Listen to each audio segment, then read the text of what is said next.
อาทิตย์ตกพี่น้องส่องฟ้าแดงจริงเลย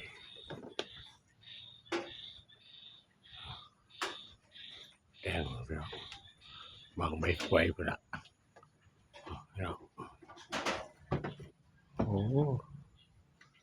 ฟ้าแดงจริงเลย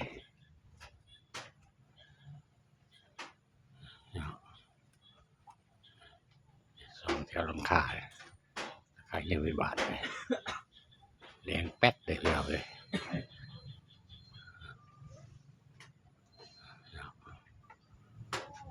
ซื้อกำลังตกพี่น้องพระอาทิตย์จะตกแล้วออกสีแดงเลย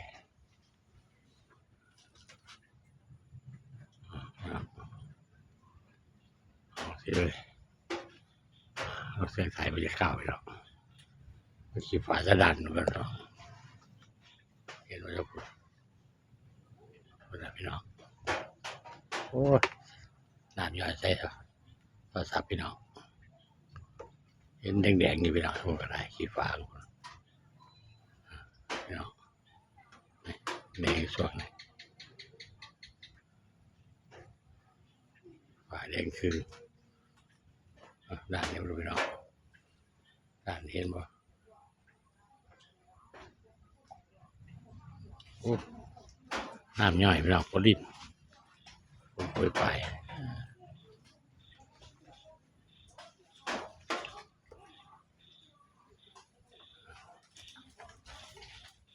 บ้านพ่อ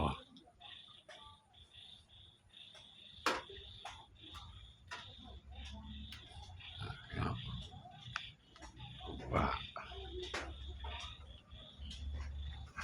โอ้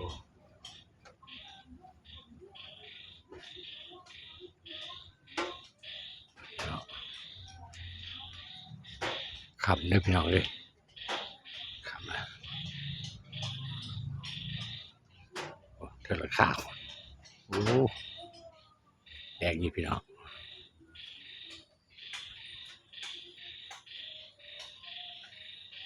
ถ่ายบรรยากาศพี่น้องเป็นบรรยากาศพระอาทิตย์ตกพี่น้อง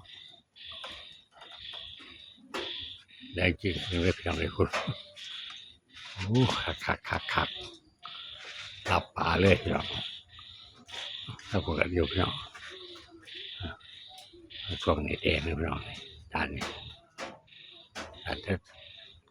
นี่ใบกล้วยใช่ไหมพี่น้องนี่พี่น้อง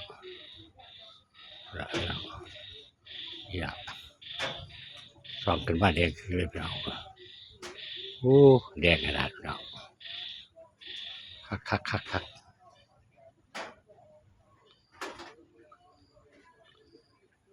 ไปนะพี่น้องขอบคุณที่มาเข้าบึงกำลังใจทุกแท้เลยพี่น้องก็ไหลก็แท้เนี่ยกดกระดิ่งแจ้งเตือนในพี่น้อง